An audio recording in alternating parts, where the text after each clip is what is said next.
Bonjour Rachida Dati, merci d'être notre invitée, députée européenne bien sûr, ancienne ministre. Vous avez, comme tout le monde, regardé l'intervention de François Hollande à la télévision hier. Vous diriez la rigueur, c'est maintenant ? Moi je dis simplement que alors que les déficits se creusent, que le chômage augmente, que la croissance est en berne, que le pouvoir d'achat des Français diminue, hier François Hollande n'a fait aucune proposition de mesures et d'actions concrètes concernant la compétitivité, la croissance ou le pouvoir d'achat des Français ou de lutte contre le chômage, à part une annonce de 20 milliards d'euros d'impôts supplémentaires sur les Français. La moitié qui pèsera sur les entreprises, donc in fine sur les ménages. Mais ça c'est obligatoire, Rachida et Dati, la moitié 30 sur, milliards d'euros, 10 milliards d'économies, 20 milliards d'euros sur les entreprises et sur les ménages. Et l'État, aucune contribution et de participation à cet effort national. Donc c'est toujours les mêmes qui payent et évidemment les classes moyennes, parce que même François Hollande l'a reconnu, c'est-à-dire que de taxer les plus riches, il n'y en a pas tant que ça. Donc ça veut dire que tous les Français paieront, et en particulier les classes moyennes.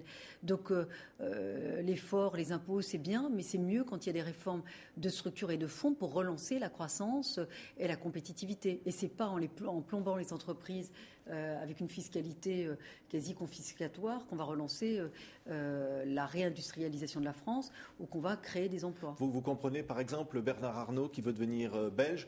Non mais ce sont deux sujets différents. Oui. Les 75% d'impôts, vous voyez la une donc, de Libération ce matin qui est intitulée « Casse-toi, riche con ». Moi je trouve que c'est d'une violence et d'une virulence un peu qui va au-delà de l'information et du métier de journaliste. Je crois d'ailleurs que Édouard de Rothschild est actionnaire de Libération. Je pense que ça lui fera plaisir ce genre de une. Ça veut dire qu'il ne fera plus de publicité dans le journal ? Non, c'est pas ça, mais ça veut rien dire. Ce titre ne veut rien dire. C'est pas ça le sujet, il n'est pas là. Mais vu le climat ambiant et les mesures envisagées, c'est vrai qu'on donne le sentiment qu'en France, on ne peut pas réussir, qu'on ne peut rien entreprendre, parce que quand même, Bernard Arnault, au-delà des aspects personnels, parce qu'il a dit qu'il ne partait pas, qu'il ne quittait pas la France et qu'il continuerait à payer ses impôts en France, c'est quand même une grande industrie française. Tous les produits sont produits en France, c'est 100 000 employés, c'est des recrutements importants tous les ans. Donc il faut arrêter aussi de monter les Français les uns contre les autres. Valérie Pécresse a dit « Jamais je n'accepterai de perdre ma nationalité pour de l'argent ou pour quelque intérêt oui, ». Vous pourriez perdre votre nationalité, Rachida Dati ? Vous savez, moi, toute ma vie, j'ai travaillé, fait des études et je voulais être au service de mon pays. Vous savez, moi je travaillais dans le privé avant d'intégrer la fonction publique. J'ai été le moment le plus fier de ma vie, c'est le jour où j'ai prêté serment comme magistrate en disant dans ce serment d'ailleurs qu'on rendait la justice au nom du peuple français. Vous pensez que pour moi la nationalité a un sens, que la nation a un sens, que la patrie a un sens. En plus, compte tenu de mon parcours personnel, de mes origines, la nationalité a vraiment un sens. Donc qu'est-ce que vous penseriez d'un homme qui changerait de nationalité pour des raisons fiscales ? Mais de toute façon, je ne sais pas si c'est le cas ou pas. Simplement, aujourd'hui, ce n'est pas le sujet du débat. Le sujet du débat, c'est comment on évite de montrer la France du doigt comme étant un pays qui fait fuir ses jeunes talents. Il y a eu une tribune il n'y a pas très longtemps intitulée « Jeunes de France, barrez-vous ». Je reprends le titre. C'est vrai qu'on a le sentiment qu'il faut chasser sa jeunesse, qu'on ne peut plus rien faire et que si on réussit, on est montré du doigt. Enfin, la France, et j'en suis le pur produit, c'est la méritocratie, c'est la reconnaissance du travail et que si c'est pas un délit que de réussir. Oui, mais les exilés fiscaux, ce matin, Moscovici dit qu'il veut revoir les accords avec la Belgique. Oui, mais c'était d'ailleurs une mesure sur laquelle on avait commencé à travailler à l'époque où Nicolas Sarkozy était président et il l'avait annoncé d'ailleurs dans son programme. Moi, ça ne me choque pas qu'on revoie les conventions fiscales, notamment au sein de l'Union européenne. Oui. Un mot tout de même sur la succession à l'UMP. On a vu hier encore Jean-François Copé dire, et vous le soutenez d'ailleurs, je suis le candidat des militants contre les barons. C'est qui les barons ? C'est Fillon ? Non, parce que cette élection à la présidence de l'UMP, pour une fois, c'est vrai que l'élection d'un chef de parti, c'est jamais très simple. On le voit aussi au Parti socialiste, parce que la démocratie et la transparence dans un parti politique, c'était pas monnaie courante. Aujourd'hui, c'est vrai que les militants et les sympathisants, et en particulier après un échec où effectivement nos électeurs ont été traumatisés par l'échec de Nicolas Sarkozy, ils sont au cœur de cette élection.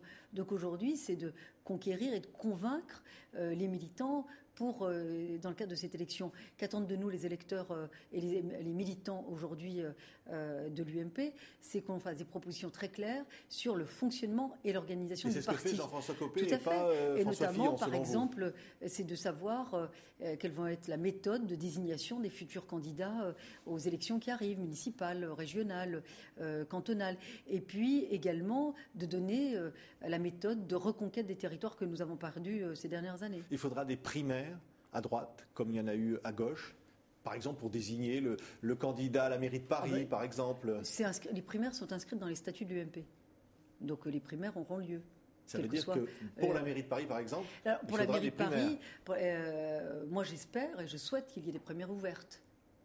Pour qu'effectivement il y ait des candidatures le plus large possible. Je trouve que c'est sain la compétition et cette démocratie ouverte et transparente, c'est assez sain dans un parti politique. Vous seriez éventuellement candidate à ces primaires, Rachida Dati ? Je trouve que les primaires légitiment encore un peu plus le candidat qui se présente pour la famille, au nom de la famille politique. Oui. Vous seriez éventuellement candidate à ces primaires ? Aujourd'hui, la priorité, c'est l'élection du président de l'UMP.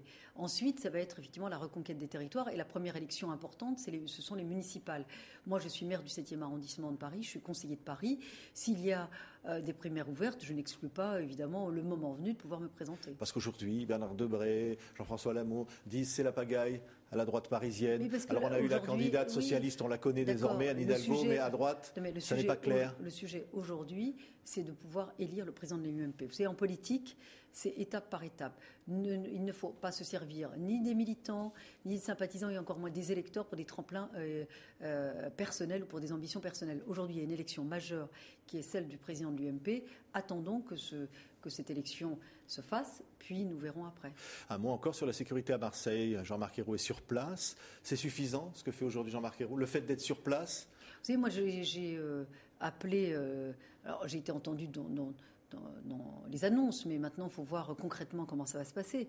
À l'époque, souvenez-vous, alors que nous avions une augmentation de la délinquance, des violences urbaines, et en l'occurrence à Marseille, ce sont des violences mortelles, criminelles, sur fond de trafic de drogue et trafic d'armes. Et à l'époque, la réponse du gouvernement, c'était de mettre des caméras de vidéosurveillance, de la police de proximité, ou si je reprends la politique annoncée par Mme Taubira, de supprimer les peines planchées à l'encontre de multirécidivistes, de vider les prisons, de ne plus condamner à des peines d'emprisonnement. Tout cela ne pouvait que encourager la délinquance. Vous pensez que le gouvernement actuel, sa politique, a encouragé la délinquance ? Et cette délinquance violente. Heureusement, moi j'avais appelé, pour ce type de délinquance, et pour lutter contre la criminalité organisée, il faut de la police judiciaire, de la police spécialisée. Il faut effectivement pouvoir approfondir, avoir plus de renseignements, plus d'infiltration pour lutter contre ces trafics quand même très graves. Merci Rachida Dati d'avoir été l'invitée de TV5 Monde aujourd'hui.